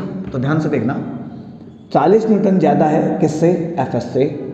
तब जाके जो नेट फोर्स आ रहा है वो होगा ma, जो हम बहुत पहले बात कर चुके हैं, इसलिए मैं अब सीधा सवाल पे फोकस कर रहा हूँ। 40 minus ma equal to Fs, 40 minus m की वैल्यू आपके पास 4 किलो है, a आपका 3 है, 4 into 3 equal to Fs, 40 minus 12 equal to Fs, 12 गए तो हमारे पास बचेगा 28 न्यूटन, 28 न्यूटन। Fs की वैल्यू आ गई 28 न्यूटन। यदि इधर 28 न्यूटन है तो इधर भी फोर्स कितना लगेगा? 28 न्यूटन। ये लो, इधर भी कितना फोर्स लगेगा? 28 न्यूटन लगेगा, ठीक है। अब ध्यान से देखो, ये 28 न्यूटन इसको इधर खींच रहा है, ये 20 न्यूटन इसको इधर खींच रहा है, तो 28 में से 20 माइनस करोगे, बचा हुआ फोर्स यानी नेट फोर्स इस बॉडी को एक्सेलरेट करेगा। 28 में से 20 गए तो 8 बच गए, m आपका 2 किलो का है, a यहाँ पर मैंने लिख दिया है, तो a बराबर हो गया 8/2 यानी 4 मीटर पर सेकेंड स्क्वायर। यानी इस बॉडी का एक्सेलरेशन 3 मीटर पर सेकेंड स्क्वायर है, इस बॉडी का एक्सेलरेशन 4 मीटर पर सेकेंड स्क्वायर है। ये बात ध्यान रखना। यदि मैं यहाँ पर 28 के बजाय 30 न्यूटन लिख देता और इधर फोर्स ज़्यादा लगा देता तो इस बॉडी का एक्सेलरेशन कैसे लेते आप? 30 minus 28 equal to 2 into a, ऐसे लेते ना। 30 में से 28 चला जाता और फिर m की जगह 2 लिखते, a लिखते, तो यहाँ पे आता 2 और 2 इंटू a इक्वल टू आ गया 1 मीटर पर सेकेंड स्क्वायर। लेकिन अब की बात डायरेक्शन इस साइड आता, यानी ये बॉडी का एक्सेलरेशन इस साइड है और इस बॉडी का एक्सेलरेशन इस साइड है। ये केवल स्प्रिंग के केसेस में होता है इस टाइप से। ठीक है। तो डिपेंड करता है कि आपका रिजल्टेंट फोर्स किधर काम कर रहा है। दोनों ब्लॉक्स जो एक स्प्रिंग के दोनों किनारों से जुड़े हुए हैं अलग अलग एक्सीलरेशन से मूव कर सकते हैं, कोई दिक्कत नहीं, ठीक है। चलिए एक और सवाल इस पर लेते हैं, ठीक है, एक और सवाल इस पर लेते हैं। चलिए भाई एक और सवाल लेते हैं। तो काम की चीज़ है, देखिए ये मैंने फिक्स कर रखा है और यहाँ पर मैंने एक स्प्रिंग लगा रखी है। आईआईटी का सवाल है भाई, अरे मैं कैसे लिखता हूँ आईआईटी को, आईआईटी, ये नीट में भी आया हुआ सवाल है। यहाँ पर एक ब्लॉक है, ये मैं ले लेता हूँ 2 किलो का, ये एक और ब्लॉक है, ये मैं ले लेता हूँ 1 किलो का, ये एक रस्से से बंधे हुए हैं, ठीक है। चलिए अब बात करते हैं सवाल की। पहली कंडीशन ये है कि स्प्रिंग फोर्स कितना है, स्प्रिंग फोर्स कितना है। तो तनाव और स्प्रिंग फोर्स दोनों निकालते हैं। इधर से 10 न्यूटन लगा नीचे की ओर, mg तो 10 न्यूटन ही लगेगा ना, और इस डब्बे का लगा 20 न्यूटन। रस्सी में टेंशन आया T और T, तो tension equal to balance condition देखो भाई, यहाँ से T इक्वल टू ऊपर T है नीचे 10 है, 10 न्यूटन आ गया, ठीक है। जब टेंशन लगा mg लगा यानी ये 20 न्यूटन लगा, उसकी वजह से स्प्रिंग खिंच गई, तो इसके अंदर स्प्रिंग फोर्स आया। और स्प्रिंग फोर्स क्या होगा, नीचे की साइड कौन कौन लग रहा है, एक तो टेंशन लग रहा है, एक 20 न्यूटन नीचे लग रहा है, तो मैंने लिख दिया 20 Newton. And Fs is equal to tension हमारा है 10 न्यूटन, ये है हमारे पास 20 न्यूटन, और Fs बराबर है 30 न्यूटन। स्प्रिंग फोर्स आपका हो गया 30 न्यूटन, सिंपल सी बात है। अब हुआ क्या, हमने क्या किया, वापस मैं लिख देता हूं इन चीज़ों को। ये 2 किलो का डब्बा है तो इसके ऊपर इधर लगेगा 20 न्यूटन। ये 1 किलो का डब्बा है तो इसके ऊपर लगेगा 10 न्यूटन, ठीक है। और स्प्रिंग फोर्स इस डब्बे पे लग रहा है 30 न्यूटन, जैसे हम Fs बोलते हैं। हमने क्या किया, इस रस्सी को तोड़ दिया या काट दिया, इस रस्सी को काट दिया, दोनों डब्बों का एक्सीलरेशन हमें निकालना है। तो देखो दोनों डब्बों का एक्सीलरेशन हमें निकालना है, तो एक्सीलरेशन उसी डायरेक्शन में आता है जिधर नेट फोर्स काम करता है। अब ये रस्सी कट गई तो ये डब्बा हो गया फ्री, और ये जमीन पर गिरने की कोशिश करेगा, नीचे की ओर गिरेगा, और नीचे की ओर गिरेगा तो केवल ग्रेविटी इस पर काम करेगी, और इसकी वजह से ये नीचे जी एक्सीलरेशन से गिरेगा, यानी इसका एक्सीलरेशन होगा 10 मीटर पर सेकेंड स्क्वायर या जी। चलो एक डब्बे का खेल तो हो गया। इस डब्बे की बात करते हैं। जब रस्सी कटती है तो स्प्रिंग जो धीरे धीरे अपने फोर्स को बना रही थी वो उतना आसानी से अपना फोर्स छोड़ती भी नहीं है। तो जैसे रस्सी काटोगे उस समय स्प्रिंग फोर्स कम नहीं होगा, इतना का इतना ही रहेगा। यानी इस कंडीशन में ऊपर की ओर फोर्स लगेगा 30 न्यूटन जो कि Fs है, नीचे की ओर इस डब्बे का केवल जो mg है वो लगेगा यानी 20 न्यूटन, और जो बचा हुआ रिजल्टेंट फोर्स है वो ऊपर की ओर लगेगा ma बनकर ये हो जाएगा ma। तो 30 में से 20 गए तो बचे 10। m 2 किलो का डब्बा है यानी m की जगह 2 लिखो, यहाँ पर a लिखो, a बराबर हो जाएगा 5 मीटर पर सेकेंड स्क्वायर। देखिए भाई ये एक्सीलरेशन आएगा इसमें। मैं पहले भी यही कह रहा था आपको, लेकिन तब मैंने आपको बस केवल थ्योरिकली समझाया। अभी मैंने आपको ऐसे न्यूमेरिकली भी समझा दिया कि स्प्रिंग धीरे धीरे अपने अंदर फोर्स पैदा करती है बैलेंस बनाने के लिए, और धीरे धीरे ही छोड़ती है, हाथों हाथ नहीं छोड़ता। टेंशन फोर्स क्या होता है, हाथों हाथ जीरो हो जाता है यदि रस्सी काट दी तो आपने, लेकिन स्प्रिंग फोर्स हाथों हाथ जीरो नहीं होता, और जिस समय आप रस्सी काटते हो उस मोमेंट पर उतना ही फोर्स होता है जितना कि रस्सी नहीं कटी थी। तो उस समय आपके पास 30 न्यूटन था, रस्सी काटने के बाद भी 30 न्यूटन ही रहेगा। और इस स्थिति में ये जो डब्बा एकदम से एक्सेलरेट करेगा, उस एक्सेलरेशन की वैल्यू 5 मीटर पर सेकेंड स्क्वायर आएगी। उसके बाद ये धीरे धीरे धीरे धीरे अपने आप को बैलेंस बना लेगा, लेकिन उसमें थोड़ा सा वक्त लगेगा। समझ में आया? ये स्प्रिंग का खेल है भाई, ठीक है। तो इस टाइप के सवाल एग्जाम में आते हैं भाई, पूछे जा सकते हैं, ठीक है। चलिए एक लास्ट कॉन्सेप्ट और बात कर लेते हैं, उसके बाद आपका स्प्रिंग फोर्स खत्म हो जाएगा, ठीक है। चलिए भाई स्प्रिंग की जो मशीन आती है उसकी बात करते हैं। आपने देखा होगा जिसको हम वजन तोलने वाली, वो वाली मशीन नहीं, वो कांटा आता है ना हाथ में, कबाड़ी लेकर घूमता है, ठीक है, जिस पे आप कोई भी सामान टाकते हो स्प्रिंग खिंच जाती है और उससे आप वजन नाप लेते हो ये कितने किलो की, ऐसा करके, वो उसकी बात करते हैं। तो उसमें क्या होता है, इस तरीके से एक फ्रेम आता है, उसके अंदर यहाँ पर इस तरीके से एक स्प्रिंग लगी आती है, और यहाँ पर एक कांटा लगाता है, ऐसे ऐसे कांटा लगाता है, ठीक है। इस कांटे के ऊपर आप जब कुछ टांगते हो, आप कुछ भी टांग दो, इधर आपने यहाँ पे ये लो ये टांग दिया है, m मास है, तो हमें यहाँ से पता लग जाता है ये कितने किलो का है। तो क्या ये जो भी है मैंने इसका एक फेस यहाँ पर फिक्स कर दिया है, तो क्या ये जो रीडिंग मिल रही है हमें यहाँ पर, क्या वो इस m की है? नहीं। असलियत में इस स्प्रिंग को ये नहीं पता है कि आपने इस पर m टांगा है। इस स्प्रिंग को ये पता है कि आपने इसके ऊपर फोर्स लगाया है, यानी एक्चुअली में आपने इसे m नहीं दिया है, एक्चुअली में आपने इसे mg दिया है। ये उस mg के आधार पर अपने अंदर स्प्रिंग फोर्स पैदा करती है और ये इस स्प्रिंग फोर्स को रीड करती है और हमें जो रीडिंग देती है वो देती है spring force divide by g। क्योंकि बैलेंस कंडीशन बोलूं तो spring force equal to mg, हमें यदि मास निकालना है तो हम कहेंगे Fs अपॉन g। ये एक सिंपल एक तरीका है समझाने का, ठीक है। तो रीडिंग आएगा spring force divide by g। Spring force कहां पर? कहीं भी स्प्रिंग के वन एंड पर, क्योंकि जितना स्प्रिंग फोर्स वन एंड पर होगा उतना ही स्प्रिंग फोर्स सेकेंड एंड पर भी होगा, ठीक है। स्प्रिंग अपने अंदर, अभी एक सवाल किया था अपन ने, इधर 28 न्यूटन आ रहा था तो इधर से भी 28 ही आ रहा था, कोई प्रॉब्लम नहीं है, क्योंकि स्प्रिंग के दोनों एंड्स पर फोर्स सेम पैदा होते हैं, ठीक है। अब मैं कहूँ कि भाई मेरा 2.5 किलो का हाथ है और मैं 2.5 किलो के हाथ से पकड़ के ऐसे खींच दूँ नीचे, 2.5 किलो का मेरा हाथ है और 2.5 किलो से मैं इसे पकड़ के खींच दूँ तो ये यहाँ पे 2.5 किलो बताएगा, लेकिन इस स्प्रिंग को पता नहीं है कि इसने 2.5 किलो नापा है। स्प्रिंग ने एक्चुअली फील किया है Fs और 2.5 किलो यानी 2.5 इंटू 10 यानी 25 न्यूटन फोर्स फील किया और अपने अंदर स्प्रिंग फोर्स जो अंदर पैदा हुआ स्प्रिंग में वो भी 25 न्यूटन ही था और स्प्रिंग ने हमें 25 न्यूटन शो किया। लेकिन स्प्रिंग क्या करती है? न्यूटन में शो नहीं करते, किलो में शो करती है और किलो के हिसाब से हम 10 का डिवाइड देके बता देते हैं भाई मेरा हाथ 2.5 किलो का था। समझे? चलो, आपको नहीं समझ में आ रहा है, मैं एक तरीके से और आपको बता देता हूँ, ठीक है। देखिए कैसे, ये एक स्प्रिंग का डब्बा है, ये लो, इसके यहाँ पर एंड पर भी मैंने यहाँ पर ये डब्बे पे मैंने ये ऐसे रखी हुई है, ये है ना ऐसे ऐसे, यहाँ पर थोड़ा कुछ ज़्यादा ही हो गया ना, इधर देखो, इधर 20 किलो लटका रखा है, बहुत फेमस सवाल है ये, ठीक है। और इधर भी मैंने 20 किलो लटका रखा है और हमसे पूछा जाएगा रीडिंग ऑफ स्प्रिंग। अब कई जगह कई टीचर्स पढ़ाते भी है, मैंने देखा भी है, ठीक है, कई बोलते भी है कि स्प्रिंग के एंड पर जितना आपने टांगा है उतना ही आप रीडिंग में लिख दीजिए। स्प्रिंग के एंड पे आपने जितना टांगा है एक एंड पे उतना ही आप लिख दीजिए। यहाँ पर 20 टंगा होता है, हम 20 लिख देते हैं। कई बच्चे ऐसे देखते हैं इधर 20 इधर 20, ऐसे करो, रट लो, दोनों साइड 20 है, 20 लिख दो। लेकिन कोई कंडीशन ऐसी आ जाए कि यहाँ पे 40 लिख दिया जाए और इसको कुछ बैलेंस बता दिया जाए, कोई भी और कंडीशन लिख के, तो क्या आप 40 लिखोगे या 20 लिखोगे?